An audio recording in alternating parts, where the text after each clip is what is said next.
Hello ladies and gentlemen, welcome to the second part of the dungeon playthrough series. We're covering a 22 Necrotic Wake, so without any further delay, let's get into the video.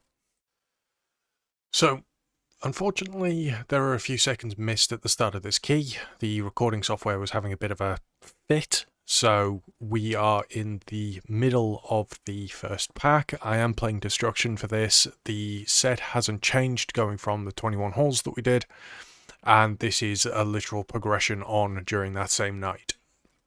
So let's get into the video. And there's not really a whole hell of a lot in terms of this first pack. It was a triple pull with the Blight Callers, the mobs directly in front of the start, and obviously the casters. So with bursting, it was a little bit touch and go here, but all in all, it was a relatively easy and simple pull. You see it happen quite a lot, so there's not really too much to discuss.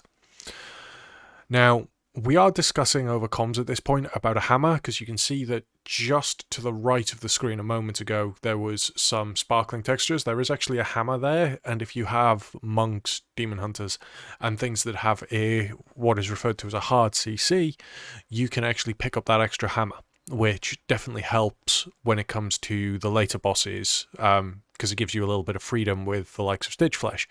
Generally, though, it's not usually picked up, because in order to pick it up, you need to like power a ring or imprison, sap, that sort of stuff, and have someone pick it up. So it can be a bit awkward, and not a lot of people bother fighting it because it is just a lone mob.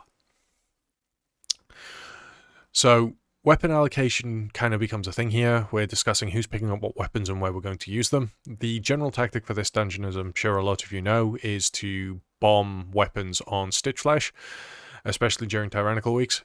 But as you're going to find out, it kind of falls over surprisingly quick. This is by no means a perfectly smooth run, and I do apologize for those that aren't too keen on me yawning. I'm trying to get a lot done before I disappear for the week. So, I do apologise. I will resume a normal sleeping schedule soon, I do promise you. So, Blightborn, not a whole hell of a lot to talk about. My DPS is nowhere near as flashy as you do see in some other situations, because in terms of Destruction Warlocks, if you want to do like a really flashy Blightborn pull, the way to do it is you actually take the previous pack while you're still fighting it and pull on to Blightborn. So I am chaining my Infernals, Rain of Fires, my Blasphemies, as well as having the likes of Kyrian Weapon. You can see that I've managed to get everything rolling, and I'm sitting at about 28k DPS, which is fairly respectable. But it's nowhere near the, 200-300k that you might see on other YouTube videos as people are storming through Blightborn. A preemptive use of Havoc there, like these worms are really squishy, but I was trying to just use it for the extra shard generation. Going into the discussion that we raised up in our previous video about my Havoc usage not being as good as it possibly could be, you'll see in this video and a couple of other videos for this series that I am actively trying to get better at my Havoc usage as we go through these videos. Now, you can see that I use my Gateway here as preemptive movement because I know that Blightborn's going to die, and I'm suspecting an aggressive pull next. So immediately position, get myself into a thing. And this is kind of where having a new tank is different, because these soldiers in previous groups I've played with are actually pulled onto Blightborn. So we fight them with Blight. However, they've been pulled here into the Harvesters with So you can see that we're trying to go through things. I have Havoc on the other Harvester, going through my rotation. Infernal's back, and I use it pretty much on cooldown, outside of a couple of globals. And we're in a position. The bags do also get pulled, the Blight bags. So we have a couple of extra target count, and we just go into a Rain of Fire, Conflagurate spam with probably a little bit of wasted time in between waiting for Rain of Fires. I could have got a couple more Immolate out, but all in all, the DPS wasn't too bad, and it was fairly respectable at 56k ending this pack. Couple of kicks. You can see that my weak aura does actually tell me when I'm targeted by abilities. This is quite handy for emergency CC options. So I do occasionally try to get like Mortal Coils off if I'm targeted and no one has kicks available. I will say as well that my current UI layout that you see here is the last it will look like this. I have tweaked bits of it in upcoming videos, so hopefully it's going to be a little bit clearer for you guys to see when we get to the next video in the series. So at the moment we're doing fairly well. Our overall DPS is 32k. We are in the kind of trash heavy part of the dungeon, so this is where it starts to decrease as the target count decreases, because there's only really 2 other packs, including this one, where you can get some really good AoE usage typically. So we're kind of expecting that, like, we've hit our peak for this dungeon, and it's now going to be a case of, can we end somewhere around the 20k mark while not eating the dirt too often. I do experience going through this. I have some quite drastic frame drop, and my MS does spike at one point, so I become pretty much useless shortly, and we'll see if the video actually picked up on it, or if the video recorded normally and I just stand there like an idiot. But we'll get to that bit when we get there. So here we're discussing whether or not we're going to skip, because again, another deviancy between some tanks is actually taking this next pack, because with and stuff, it's 3%, it's not too difficult to do with the relics, and they kind of fold over. Granted, it's a fortified week, but still, it's not... Jesus. Sorry. It's not as difficult as it once was, because it used to be you would miss that pack at all costs, but nowadays tanks seem to have like a 50-50 preference on whether they take it or not.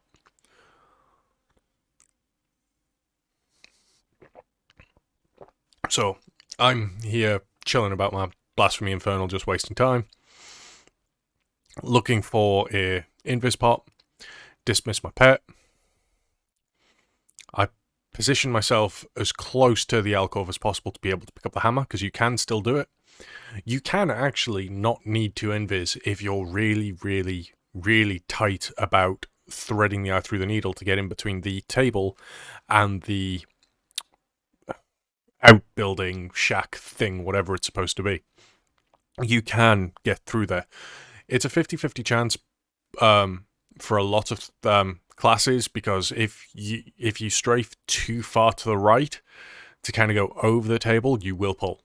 So, and there is a way to Warlock skip that section, but the amount of times I've been in Necrotic Wake, I've never really had the chance to practice it. So it's a bit of a hit and miss, and I obviously don't want to show it on screen in case I get it wrong and floof it up. Because things like here in Necrotic Wake are a little bit harder to practice, whereas Mist of Tynaside is a really popular key, so the changes there in terms of gateway are a lot easier to practice because I have more opportunities to practice it. Necrotic Wake is kind of it's the only good key we've got, let's go do it. And this was the last key of the night. So we just wanted a free key to wind things up on. So a few CC breaks there, which couldn't be helped because it got hit by my Soul Rot, which then meant that we had to fight. And during a fortified week, those mages are actually the deal breakers. The Frostbolt volleys are really nasty, so you need to make sure kicks are used. Now, one thing that I didn't utilize as well here that I should have done, and it is a problem that I have as a Night Fear, is I don't utilize my curses as frequently as I do when I'm Venthyr. Partially because Venthyr does it automatically, going through Impending Catastrophe, but also because I'm worried about global usage, and sometimes the tank isn't necessarily appreciative of it. However, especially on a fortified week, I think that in hindsight, should I do this key again on this difficulty, or if I was to just push a higher key, I will probably Curse of Tongues the Frost Mages. And that's purely to give us a little bit more time in between the Frostbolt volleys, especially seeing as myself, Akata, the Monk Tank, Blaze and Raiden being guild members, we're kind of running a lot of keys together at the moment. We have done a spate of them over the last 2 days, and we've been pushing some nice keys. So I do have 23 Halls of Atonement for you guys to look at, and look forward to, where I ended the dungeon on 23, 24k DPS, which is my highest to date. Now, but we'll discuss that at the end of the video. This is an interesting thing, because these mobs are pulled if you're a pet class and you're in combat. Although we believe it was a brawn pull, because we're not entirely sure, because as you saw, I was mounted up. Because if you're mounted up and you run over, your pets are immediately put on like a no aggro table. They just run past everything. And this is the point the video has picked up where I am having huge frame drop. You can see my rain of fire is coming down, but I'm doing absolutely nothing. So at this point, over comms, I'm discussing like what's going on, where's everything, and my MS and frame rate dropped. My frame rate dropped to 19, and my MS was spiking up to 500-600 range. At this particular point, it's at 336, which isn't great. So I become a complete and utter liability for this pack. So can't really be helped, but I wanted to show you guys this 22 Necrotic Wake because it's a continuation in the series, despite my poor internet issues. So this pack goes down fairly smooth, very much without my input, because I only did 9.3k, and that was all through Rain of Fires and a couple of conflicts. So we get a para into 1. I interrupt that Frost Mage, and then we go into the Necromancer to AoE. Again, I am still having internet problems, so this pack is a little bit sloppier. We get the rotation out, and for the most part, the pack goes fairly smoothly. But because this is where I am having internet problems, as you can see, we're going to skip forward 30 seconds. Now, the pack goes down, no deaths. So you haven't really missed much, just me lagging out quite badly. Now, this is actually something that does need referencing. In the previous video, we discussed about the changes to the Warlock tier set and how you have 30 seconds to use your free Chaos Bolt or Rain of Fire. The boss is literally, like, the relics have spawned before the boss. We still have 9 seconds until the boss is active, but I only have 4 seconds left of my free Chaos Bolt. And at this point, I do something that you shouldn't really do, but thankfully I was on voice and was able to communicate this to a point, and that was immediately just Chaos Bolt, the relic. I wanted that free Chaos Bolt out, and I wanted my Blasphemy Infernal before the boss was active. So the boss becomes active as we have Dismantler, then gets Havoc, and we go into a Chaos Bolt style fight, because it is just pure 2 targets. Now, at this point, I should really be Rain of Firing more, because you Rain of Fire on a 3+ count. But because Amarth can be a difficult boss, and we have more than enough AoE, generally speaking, in terms of our Survival Hunter as well, I just funneled single target damage. Another thing as well is, with it being single target and Chaos Bolts, during my brief lag moments, as you saw there, I'm still able to contribute a reasonable amount of damage to the boss fight rather than trying to pad AoE.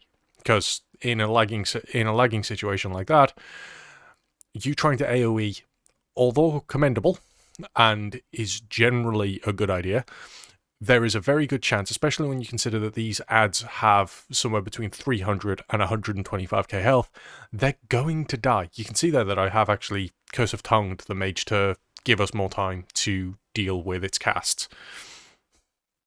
Because a Frostbolt volley goes off there and I get slapped. But going back to the lag situation, if you're lagging, it's best to try and focus on single target so that you can maximize the amount of time that you have available to you when you're not lagging, stutter stepping, or just completely unable to act. Thankfully, my internet does improve as the Keeper continues at this point. So it was just a dodgy 10 minutes. I believe it was actually throwing it down, so weather contributing factors perhaps, because this was a couple of days ago now.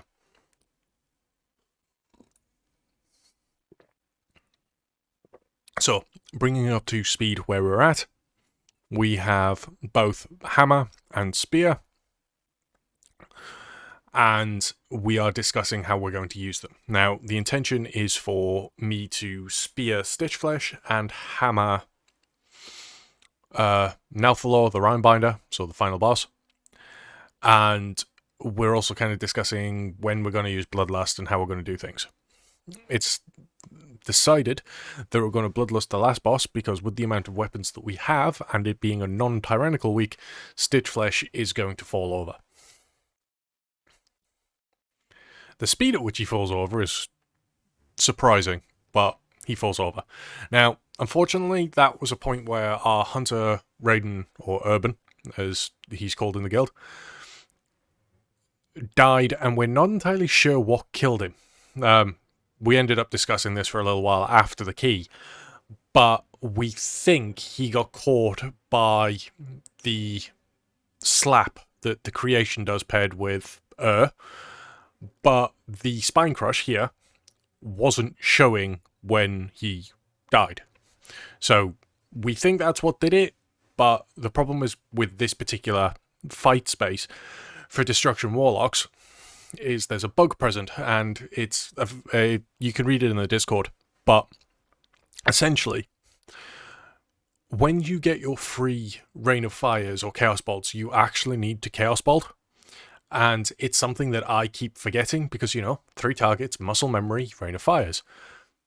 No, because watch what happens when I get a free Rain of Fire.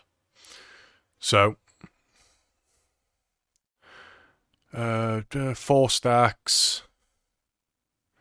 Then we're going to go up to 7 stacks. Generate. It's always slower when you're trying to actually catch it.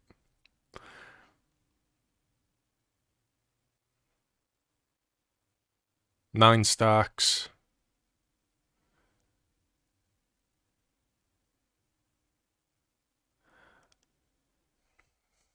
Sorry, this is the point where I'm holding because I know we're going to pull this next pack. Right. So I have the buff, we have the pack, and all instincts are screaming for you to Rain of Fire at this point. And this is what I do. I end up Rain of Firing. However, actually, did I Rain of Fire? Because there's an Infernal Stun there. Because basically, because of the way that the floor works here, and if you've had the blink or anything like that, you can or you don't spawn your Blasphemy Infernal, it just doesn't rock up. And there are points later on in this room when the Blasphemy Infernal just doesn't show up at all, despite Rain of Firing and using the procs, and it only shows up when I start Chaos Bolting. So this might have been an exception rather than a rule, but it is a known bug, and it happens in the other side as well, where you conversely, rather than single targeting and having to use Chaos Bolts on the Muzala fight, you actually have to Rain of Fire in order to spawn your Blasphemy Infernals. It's really weird.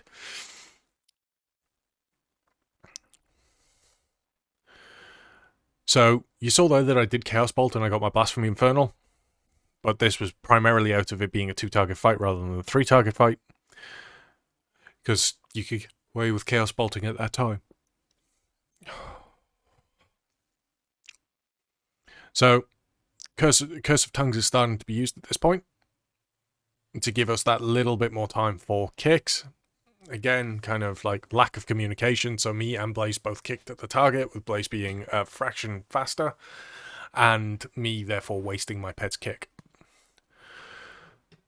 So, again, kind of need to improve on communication. But on the topic of communication, there is going to be a video that's going to be released in a couple of days, the difference between a pug and non-pug, just purely on like the little bit of communication that you do have versus not having. And that's going to be in a 22 gambit. So, look forward to that. Thankfully, not really too much to discuss at this point in terms of the actual pack. Damage is all right. We dropped down to an average of 18.4, which isn't the best, but hopefully we can claw that back up. Now, that was actually a good example, because I did Rain of Fire there, So if we go back, you can see that I have the thing. We've got 3 targets, and I'm going to Rain of Fire because I'm not going to Chaos Bolt. And I've burnt the proc, so it's no longer here. And there's no stun. There's no Blasphemy Infernal at the end of this pack because I don't have the buff. Despite having used the proc, so I have no Blasphemy Infernal there. And the same situation is going to happen here, and that's when I kind of correct myself and realize that I've cocked up. So, watching in this top left section, we've got 9 stacks. We've now got the proc, used the proc, and there's been no Blasphemy Infernal. There's no stun and no Blasphemy Infernal buff.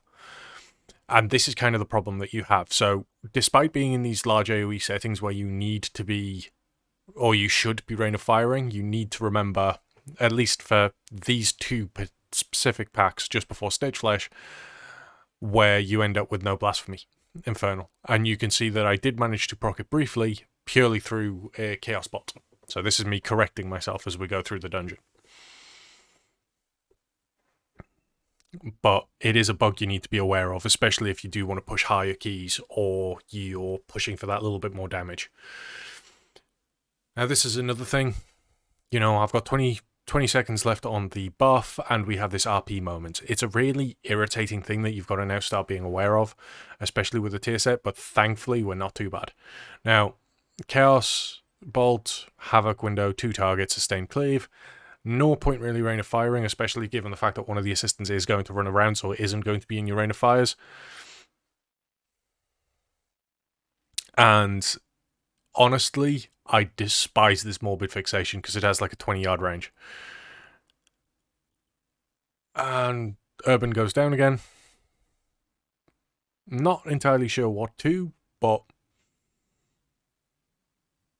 we just continue. We didn't think to bother wasting the combat reses. We do have a few, but we're going to need them for a later stage. Now, this is me basically just, because you can't really blink here.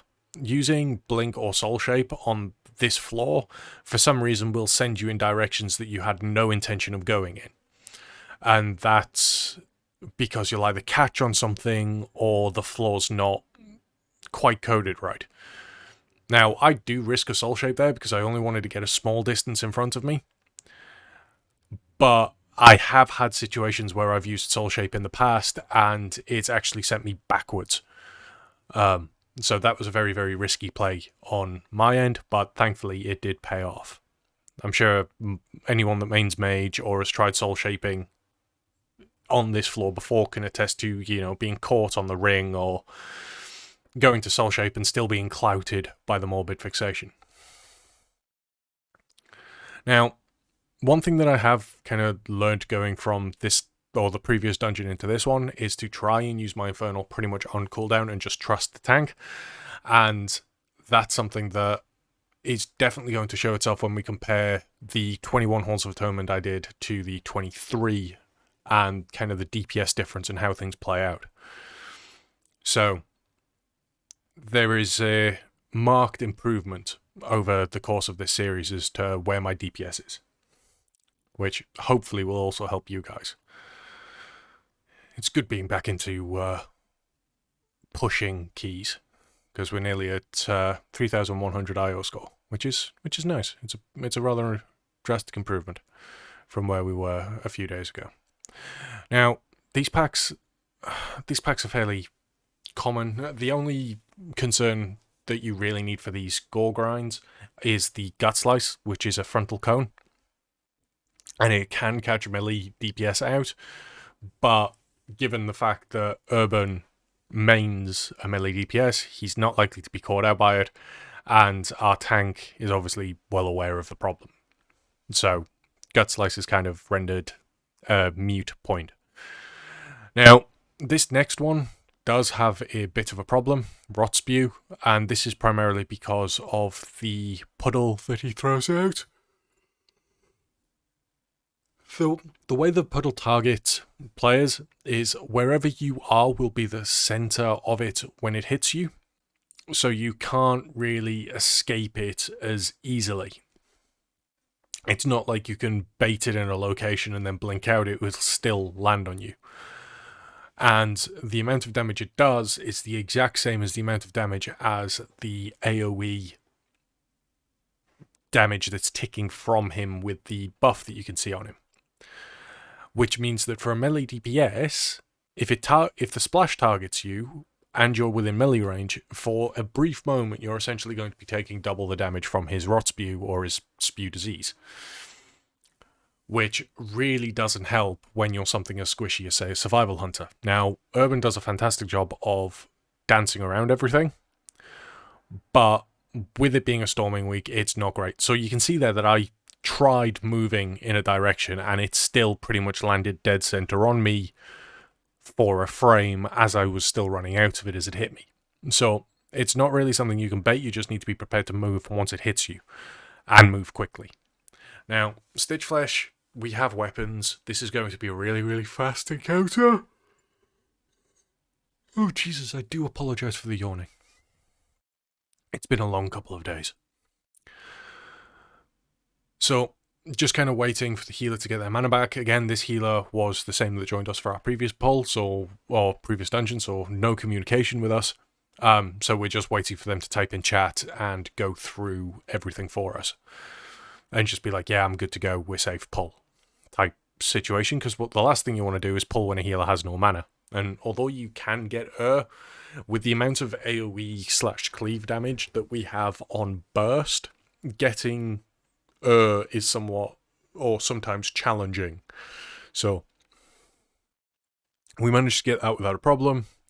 Weapons are used, and you can see that the Kyrian weapons are doing a total of like 80k DPS, which is just ridiculous, really, because we're actually going to get Stitchflesh down and kill him before he can leap away. Partially due to a touch of death, which is helpful, and you can see that the Druid pre-positioned just to be safe, which is fantastic by them. But yeah, the Kyrian weapons finishing the fight on 54.8k DPS was just ridiculous. In hindsight, I should have held my Infernal rather than using it at the very start of the fight, because I didn't suspect that we were going to end up in a situation where the boss went down so quickly. Now, because Spear was used and we were using weapons on Rhinebinder, I briefly take aggro there and got clapped, which was slightly problematic, but all in all, we did alright. All hail the seed. So, this fight is particularly nasty for Warlocks, especially when you get sent down Dark Exile, because we don't really have a lot of movement speed, and this is one of those dungeons where you may actually want to drop Dark Pact for Burning Rush, specifically for this segment. Now, I soul-shaped there and got caught on the side of the wall, which isn't great, and you kind of need to kill the Siphoner quickly. You've got the Enfeeble. Now, I should Curse of Tongues, but that Enfeeble was not something I was expecting to be cast because in previous weeks, or in previous attempts of this, when you kick the first Enfeeble, you have a reasonable amount of time before he casts it again. That wasn't the case there. Pretty much as soon as I kicked it, he cast it again, which is kind of problematic and something I wasn't expecting, but can't be helped. Now, I pre-demonic gateway, or demonic circled, to be able to get out of the ice faster, and could have done it a little bit smoother, but pre-positioning that before the fight starts might be a good idea, rather than trying to do it as the fight is happening.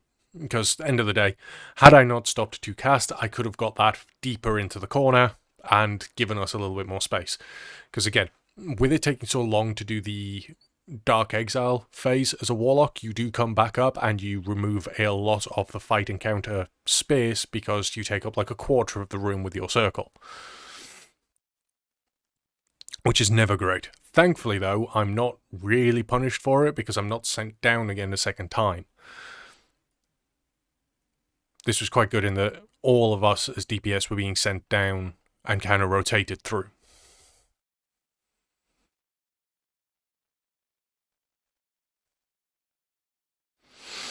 And Rhinebinder goes down.